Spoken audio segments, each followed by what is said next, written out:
بسم اللہ الرحمن الرحیم۔ بخاری شریف جلد دوم، حدیث نمبر 2125۔ حضرت ابو سعید خدری سے روایت ہے، انہوں نے کہا نبی اکرم صلی اللہ علیہ وسلم کے صحاب ایک سفر میں روانہ ہوئے۔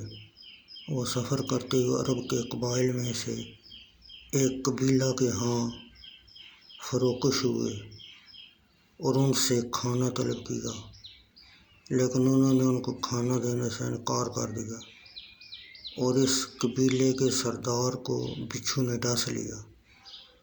لوگوں نے ہر طرح کی کوشش کی مگر کسی چیز نے اس کو نفع نہ دیا، تو قبیلے کے بعض لوگوں نے کہا اگر تم ان لوگوں کے پاس جاؤ جو یہاں اترے ہیں، شاید کہ ان کے پاس کوئی چیز ہو۔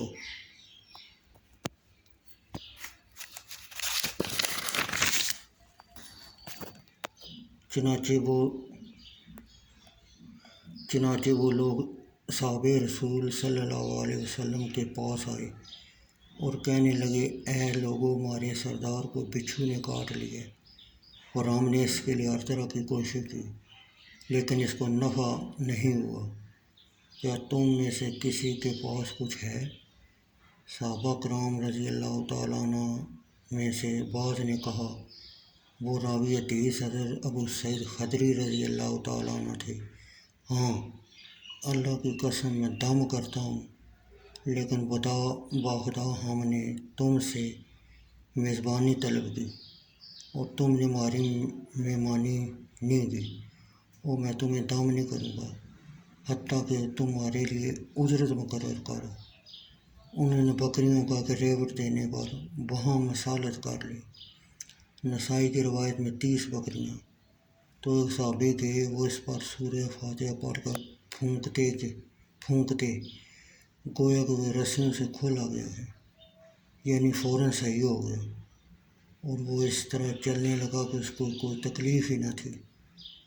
اس نے کہا تم ان کو پوری اجرت دو جس پر تم نے ان سے مصالحت و موافقت کی ہے۔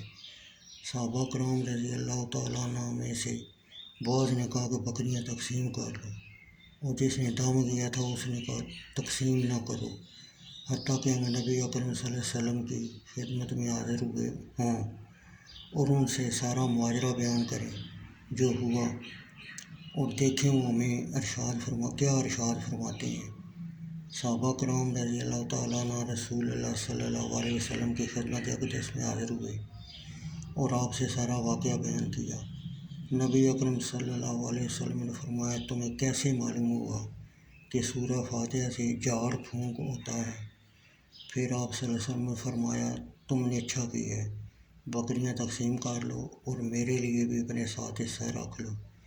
یہ کہ اگر نبی اکرم صلی اللہ علیہ وسلم مسکرائے۔ شعبہ بن نجاج نے کہا ہم سے ابو بشر جعفر بن ابی وشیہ نے بیان کیا کہ میں نے ابو متوکل علی بن داؤد سے حدیث سنی ہے۔